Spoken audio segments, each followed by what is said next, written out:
and without further ado, I shall now tell you all about Helen. Helen trained as a fine art sculptress and qualified with first class honours degree back in 1980, and after a few years working as a community artist, she qualified as an art teacher in 1987 and taught art and English as an additional language until she retired in 2010. She moved from England to Auldearn in Nairnshire in 2006. The existence of Isobel Gowdie became known to Helen through there was very little information about her story in the village. So in 2021, Helen decided to put this right. After a sad incident concerning some unfortunate graffiti on her public facing back garden wall, the repainted surface was, she felt, crying out for Isobel's story to be told. Her next door neighbour kindly offered up their adjoining wall, and after much research into Isobel's history, excuse me, and she acknowledges Emma Wilby and her book The Visions of Isobel Gowdie, she designed and painted the mural, which was publicly unveiled at the Samhain that October, with much anticipation, appreciated support, I should say, from Andrew Grant McKenzie, Highland Historian. Since that time, Helen has talked to various groups and individuals at the mural, discussing the history of Isobel and the Scottish witch hunts in general. It has become a local landmark of historic and cultural significance, and its subject continues to inspire Helen in all her creative endeavours through images and words. Helen is also going to be part of the Creative Covens exhibition at Carnegie Library in Dunfermline, which launches on the 4th of June, and I'm sure it will be well worth a visit. Now I'm going to pass on to the amazing Helen to tell us all about her work.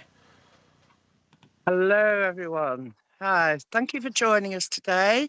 It's spotting with rain, so I might have to put my umbrella up at some point.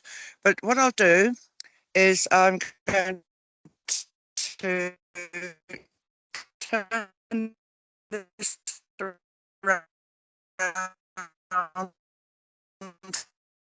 and show you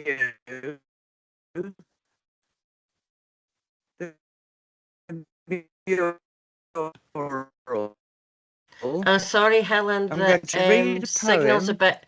Sorry, could you please... verse of with panel. Helen, sorry. Can you get me now?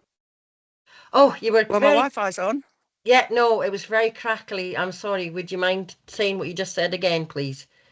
Okay. Sorry.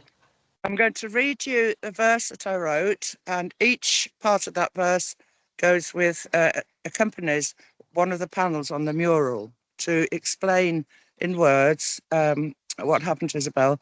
And then I will come back and give more detail about each panel, about things that are known, things that are theories, and things that we don't know. Okay, so I'm going to turn this around.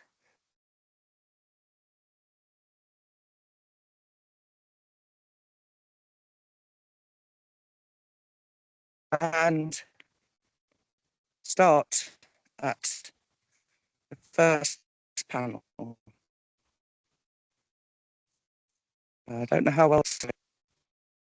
Okay. Isobel Gowdie, the Witch of Auldearn, was born at Loch Loy on a date we can't learn. She married John Gilbert, a poor cotterman, childless and working on Lord of Park's land. A battle was raging nearby the old mill. Covenanters and royalists fought on Garlick Hill. More soldiers were slain than those at Culloden, thrown into dead wood, but never forgotten.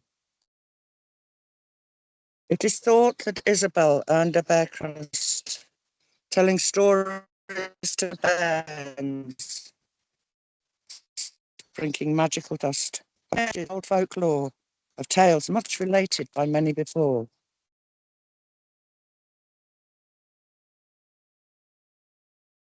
Midst floods, death and famine, she danced with the devil.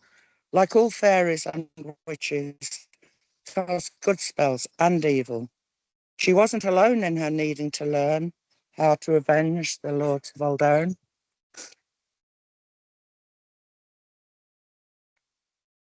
With torches on fire, the Highlander clans burned, raided and murdered the lords of the land.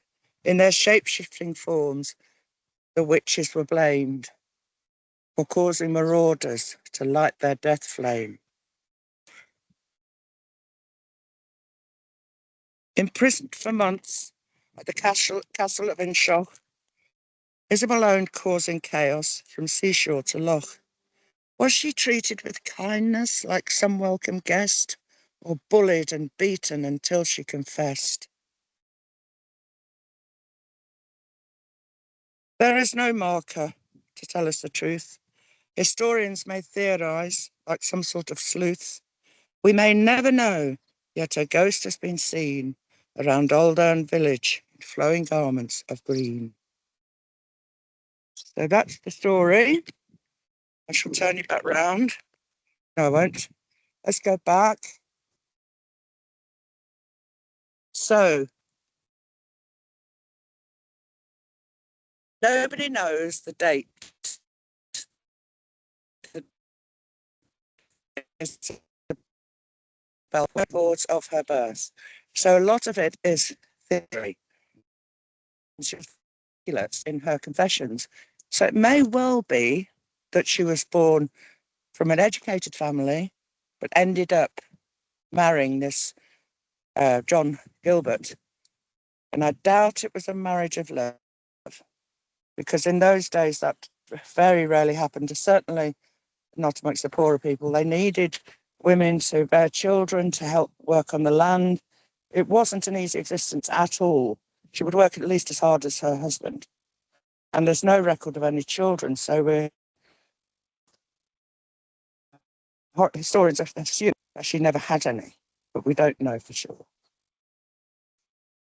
So moving on to the battle. Now, there's an incredible battle fought here. It's Royalists and Covenanters, and they had mercenary armies, the Irish, and I think the French, and they joined forces with the Royalists to completely batter the Covenanters, the Highlanders, mostly who came from around Inverness.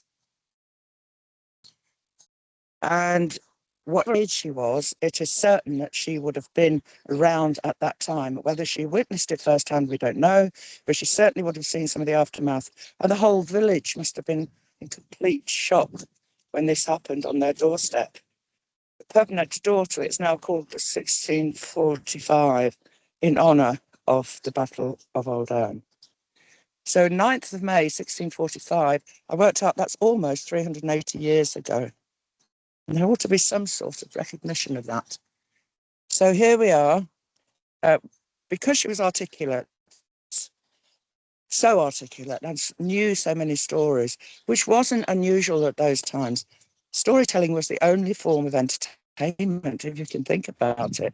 There was no, we didn't have electricity or anything like that. So children would have learned these stories passed down from mother to child, through the generations. And still, as we know, continues today, thankfully. So her stories would have been sort of fantasy and fairy tales, and had the children absolutely in awe of her. But around the same time, and soon after this, there were floods from the Murray Firth. And lots of these poor people who had very little to start with lost everything, absolutely everything. And they had to survive somehow. So in this frame of mind, she may well have been, because she was a healer and acted as a midwife, knew about herbal potions, and would have been gathering some sort of herbs and leaves for her potions when she was wandering near an estate called Drumduan, and along came a very handsome man, all dressed in black, just charmed her. She hadn't had any romance in her life. You imagine this man courting her and asking her to dance. It was the highlight of her life, and she was completely taken in. And he invited to meet at the coven at the Auldearn Kirk at 12 o'clock that night. Now it's known that the nearby both house had tunnels running underneath, built for families to escape when they needed to, but the witches also used them. And there was one very near the churchyard at Auldearn, which has recently been covered up, unfortunately, because I would have liked to explore that. There's our gate, and when I get visitors, they often leave me little tokens. Got it on? Where is it? Here, some beads, and somebody's left a little painted stone, which I'll show you later on. So here we have the Highlanders, the clans, came down from the Northwest Highlands and raided a lot of the farms on the West Coast. It was and still is mainly an agricultural area, and it had lots of cattle and sheep and horses, and this was their target. And they would come down, burn the big houses, frighten off the owners, and take what they wanted. Now, the witches of Auldearn had learned how to fly from the fairies on blades of grass and shoot arrows at their enemies. So, of course, who gets the blame? Witches. So we're not sure exactly when this happened, but it was around this time. Get to the courtroom scene here, and all these gentlemen, if you can call them that, were, well, on the surface, wealthy landowners. They all were in debt to each other. Here's Harry Forbes, who is the minister, Presbyterian minister, who had it in for Isobel Gowdie, and also Hugh Hay. Well, all these had it in for the witches in general. So she wasn't the only one tried. Others were tried as well.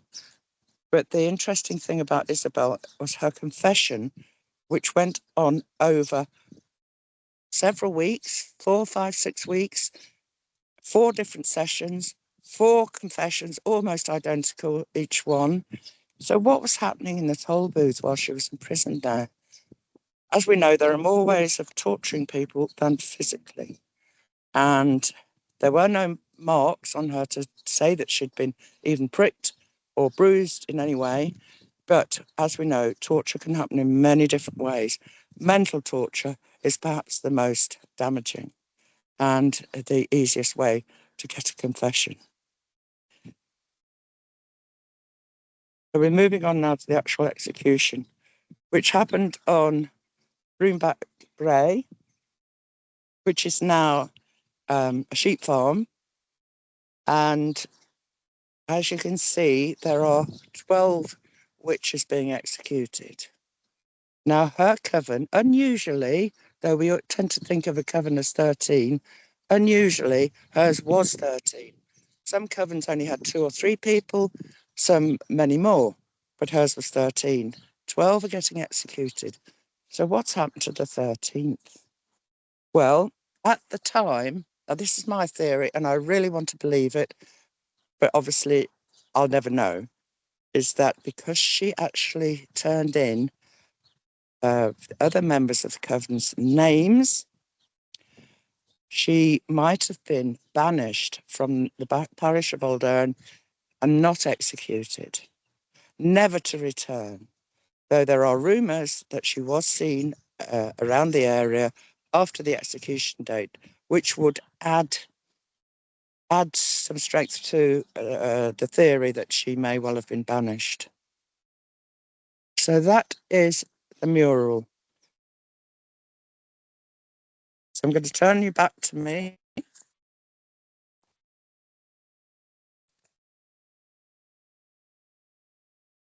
Okay. I'd just like to, well, a couple of books. Hello, lost me there. First of all, The Visions of Isobel Gowdie. As you can see from all the post-it notes, this was my main research book. And I found out such a lot through Emma Wilby. Now, the interesting thing about her is that she found the original manuscript that was being written at the trial and managed to save it from being destroyed. So all credit to her. And if you read it, you'll see that a lot of it is theory, but backed up by quite a bit of evidence about Isabel's story. Another book I'd recommend, because it translates the confessions into English, is Ash William Mills's The Black Book of Isobel Gowdie. So all spells and look.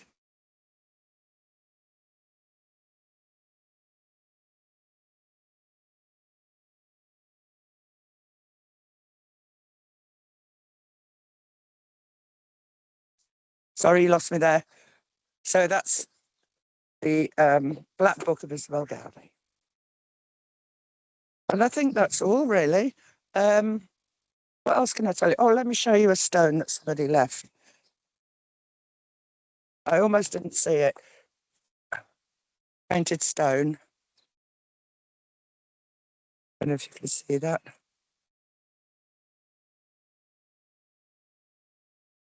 Oops.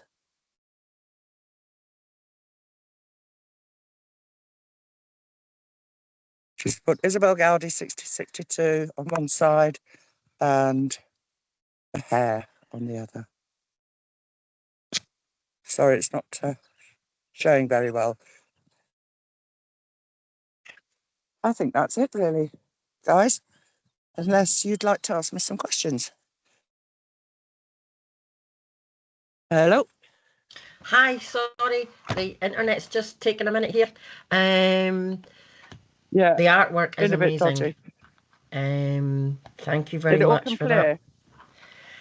Yeah, mostly, yeah, I think so. Good. So a little bit more for me is like why did Isabel become so interesting to you? I mean, what about the story that really caught you? Okay, when we moved in December 2006 to Auldearn from England, and I joined a drama club in Nairn because I've done quite a lot of drama in my life, and I was keen to continue with it. So I joined Nairn Drama Club, and one of the first production I saw was The Witch of Auldearn play, written by a local guy who I think died in '97, called John Lawson. And I was just completely enthralled at the idea that we lived in a village where there was a famous witch story, and an actual history of the village, and it just grabbed me straight away. And I'll tell you a bit of a funny story. We had a doorbell that did the Windsor chimes, and it went on and on and on. And there'd been nobody at the door. And this happened a lot of times.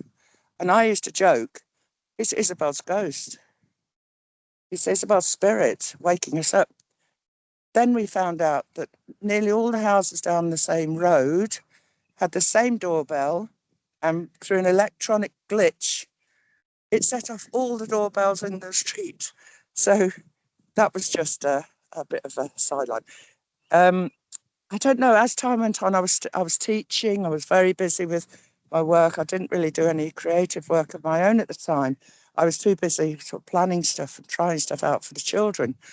So it was only when I retired and my health improved, so I retired through ill health with fibromyalgia, that I managed to really get back. And this graffiti that was found, it was 2021, and it turned out to be a gang of kids, one of whom lived in the village, and he owned up, and him and his dad repainted the surface. And it was just, I wasn't the only one who thought a mural. Several people said, that's crying out for mural. And it was, I never questioned it. It was Isabel's story, it just came straight to me. And that's when I started researching. I had to get the community council, Auldearn Community Council, on board, and they were all for it. I had to submit designs to make sure I wasn't offending anybody. And I got the go-ahead. And the research research took longer than the painting, and I deliberately didn't use much colour because I wanted to emulate the wood cuttings of that period. So I kept it black and white, except to signify Isobel in her green and her red hair, and of course the flames at the Highland raids. So that's kind of my logic, really. And at the Battle of Auldearn, where I just thought, we've got to have some gunfire here and some flags. So that's why they're in colour. What more can I tell you? If you notice, well, I don't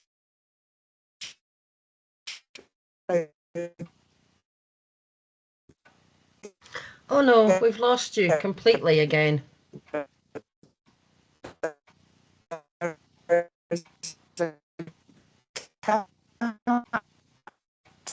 a hair for Sorry, many Helen, years. we lost you there I have a black completely. cat and a black and You white cat. froze. Sorry. All right, never mind. Okay. You were I talking have about a her black hair. cat and a black and white cat. Oh, her hair? Yeah, no, it's just believed that she had this golden red hair, actually means golden. Whether that was a family name passed down, we've no idea. But yes, so I've signified that in the baby in her for her hair. That's how I picked her out every time. Okay, Isabel's any more famous for questions? having given quite a few confessions. Well, there was 4 Yes. over the period, and they were almost identical, which makes you wonder where the wording came from. And also there was she named a close ally of hers, Janet Breedhead, and Janet Breedhead did almost an identical confession, almost word for word, which if you really work that out, somebody was putting those words into their mouths. That's my belief. It's just impossible that 2 witches used more or less the same words. Either they Oh, were very educated, but it's just a bit strange, at least. highly suspicious, isn't it? Highly suspicious, yeah. I mean, the torture of starvation, sleep deprivation is enough. We all know that 3 days without sleep is enough to turn you bonkers. She would have lost her footing, really. But we think she's a very strong character. My feeling about her, she stands out as a very strong, feisty girl who just enjoyed life. The life on the farm town wasn't all hard work. They had festivals on the beaches and singing along and dances. And of course, that was really frowned upon. And at the time, if you strongly believed in God, you also strongly believed in the devil.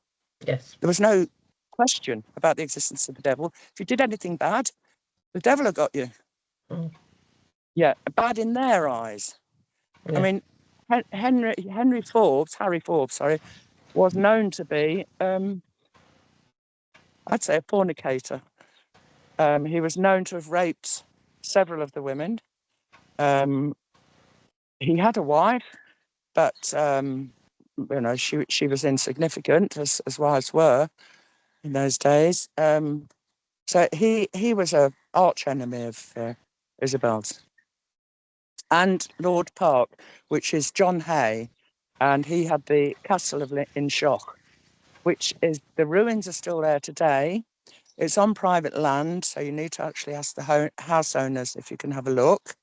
And that is, it's between here and Brodie, so going eastwards between Auldearn and Brodie, off the road a bit. So, yeah. I mean, What do you think? This whole area is it's all along this coast.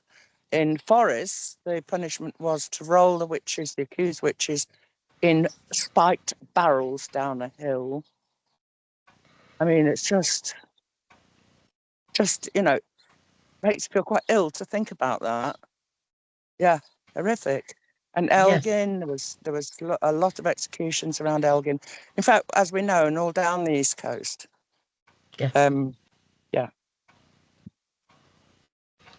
So any of the audience like to ask a question? Well, that's just what I was going to say. Oh, sorry, my phone's going. I'll just decline that. Stop it. That's it. Sorry. Yes, would anybody else like to come on and ask a question? Because you all know I've got about 1,000. Liz? Hi, Liz. Oh, sorry, two Look. shake. Oh, hello. I think it's Have we come got back you on now? this time, has it? Yep. Okay. Yeah. How, can hear how you. long? How long did it take you to actually do the mural altogether? Sorry, Liz, I completely broke up there. That's okay. How long did it take you to paint the whole mural? Actually, surprisingly little time. I started it it was very hot that summer, and I knew I'd just burn if I started it. Well, you know, August was really hot. So I had spent most of that time reading, Emma Wilby and lots of other books and references. I volunteer in the Nairn Museum, and they have quite a few books with artwork from the time. So I used that style to inspire me. But once I actually started painting, I think it was early September, and I had it ready 2 weeks before Samhain. And so it was ready to be unveiled, and we had a village gathering. The rain stayed off till almost the end, but Andrew Grant McKenzie, who's our local Highland historian, plus many other things, and font of wisdom on all the kind of folklore around here and history of witchcraft. He opened it with me. He did the kind of history side to the audience, and I did the art side, really, once we'd opened it. And now every year at Samhain, we have a celebration in the 1645 pub last year, which went down a treat. We had musicians, we had singers, we had the writers group that I'm a member of, and a choir, and food and drink and lots for the kids to do. So that's going to be an annual event now on Samhain. So yeah, things have grown from it. So yeah, it only took me 6 weeks. Oh, yeah. Yeah. Well, I'd drawn it all out before on just a roll of newsprint. So, and I had to size it all up and measure it up to get the frames in, to allow me the right sort of space. So that bit took a while, but once I started painting, it was just like I just got on with it every day while the weather was fine, and I Well, managed to finish it before the weather turned. and I suppose doing all the prep work, it would have been in your head. You'll have this picture in your head, and it's just transferring it through the brush onto the wall, you could say. So, yeah, Really, yeah, definitely. yeah, definitely. Mm-hmm. Because obviously there were no actual images that we could draw from, which we would be able to today. So it was all other people's visions, really, sort of collected to give me my own. Oh, well done. Yeah, that's it. I shall get up to see it one of these days. Yep, definitely. Thank you. Well, Okay. everyone's invited. Anytime you're in Auldearn, I'm often in. I knock on the door. Come in, I'll come and talk to you. The more the merrier. That'd be smashing. Okay. Thanks very much, Helen. Okay. Thank you, Liz. Helen, I've heard you say before you sometimes spot people's heads along the fence and you come out and start telling them about it. Our kitchen window faces out. Got quite a long garden, but I can see people's heads. In winter, it's woolly hats. I can't see that much. In summer, it's sunglasses and baseball caps or sun hats. So if I'm not, completely busy doing something else, I'll come out and chat. I don't have a website. I've stayed off a lot of kind of mass information and stuff out there. There's enough of that already. And people have come to me and seen, I didn't realise for a long time that it was on Google Maps, Street View. Ah, Wow. Yeah.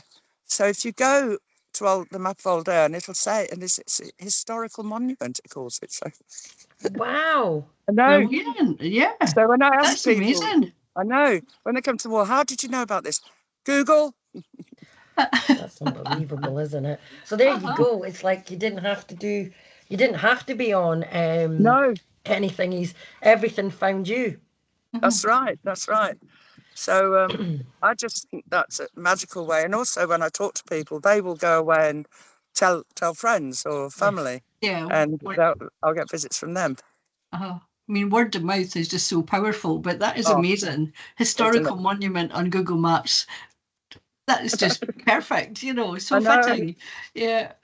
Mhm. Would Yeah. anybody else like to ask a question? Hi.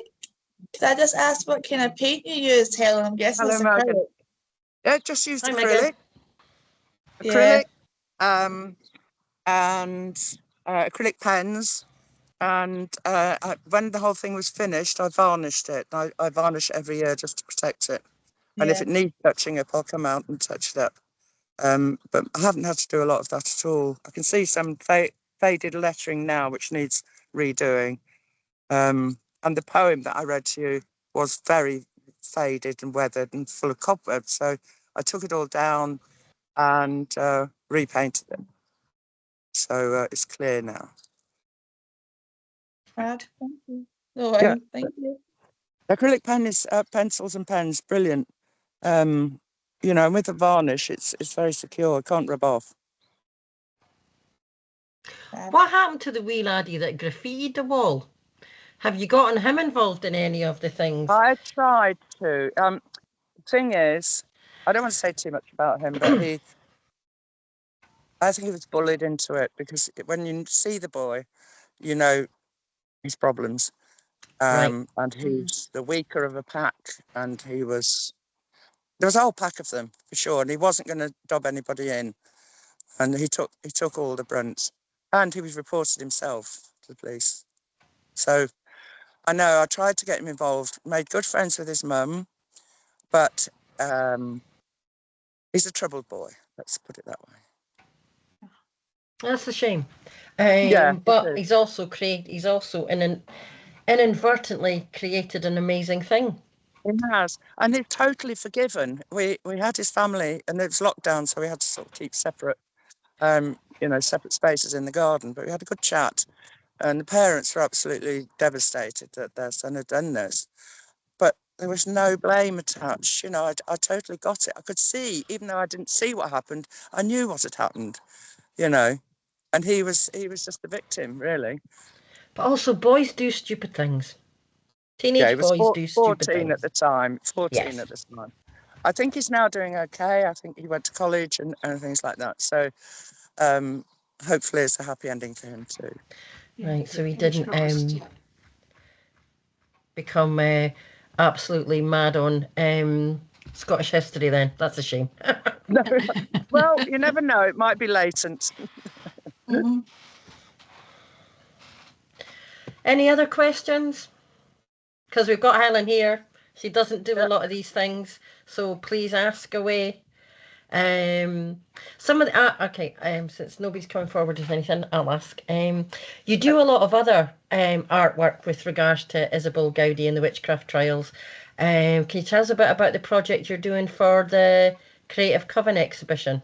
Yeah, I've done 2 paintings on A3 canvas, acrylic, or one of them's mixed media. One is called The Accuser, and that is, I'm not going to show it to you now because I want you to come and see the Yes, exhibition. absolutely. And it's a close-up of the judge pointing his finger as if you were Isobel Gowdie looking at the accuser, accusing you with his jabbing finger. And the other one is The Spirit of Isobel Gowdie, and that is her around the village of Auldearn in flowing garments of green, as I said in the poem. So for that, I took a photo at night outside our front door, did photo collage with that, and used paint as well, and lots of different papers and things like that, and photos to actually create the scene of her haunting the village at night. Pressing everybody's doorbells. Yes. Yes. What made you God, I love this sort of whole creative process, and I do wonder how you come up with these things. What inspired the green? Was there something that you read somewhere and it just came to you, or how does that happen? I think it was in Emma Wilby, and it just squashed the myth that witches wore black. I mean, they wore some black, but black was really expensive to dye. Yeah. So it was mostly just the gentlemen, and the lairds that wore these black outfits with their stovepipe hats and things. But what would have been easier is collecting leaves, certain plants, creating a dye, and soaking just, kind of rough Hessian type clothing in it. So I think it was Emma Wilby that said that was the normal attire of most peasant women. It was that green, and whether you were a witch or not, it was just a poor person's colour, really. I would imagine sort of earthy tones, browns and browns greys and green. Yeah. Well, that green is my favourite colour now, as you can see. Yep. And I try and wear it with everything. Wonderful. Yeah. What's the building? What's the building right behind you that we can see? Oh, right. Let me turn you around. Is it some? Yeah, that one there. That's a gorgeous looking building. It is. It's a village hall. Now, I'm not sure because the Auldearn Kirk has just closed down, finished this year, because nobody was going. They own the church hall, but it's used by the community a lot. There's a choir that meets there. We've had celebrations there. I had my 70th party there, which is a good do.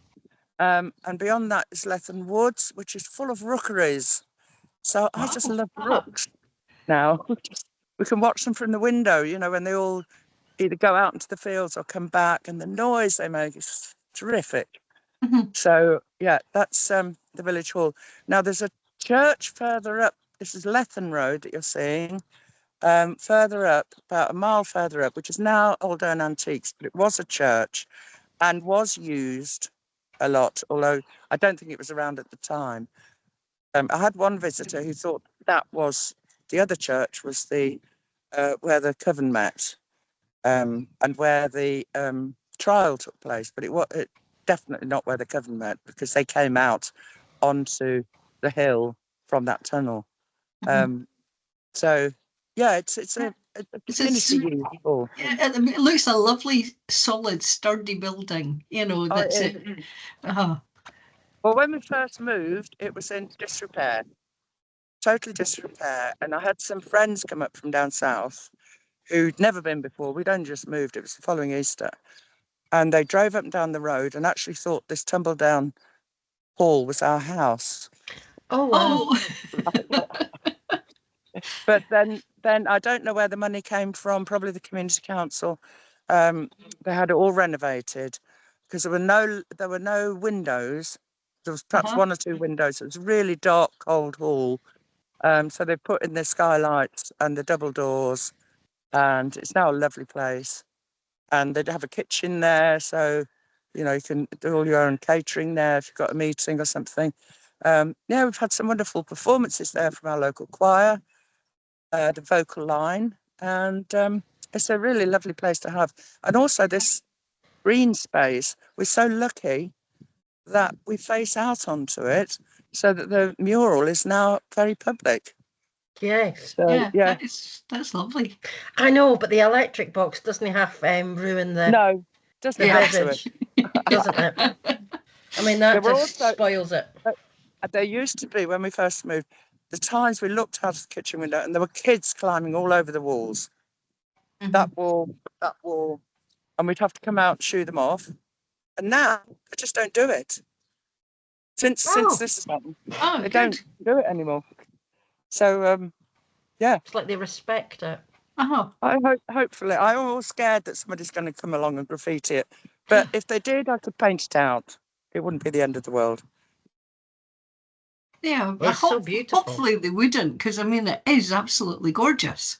I mean, even seeing it through the video that we're showing it, I mean, you can see the detail on it. It's so to see it up close must be absolutely beautiful. Really, yeah, definitely. Oh, thank you. Well.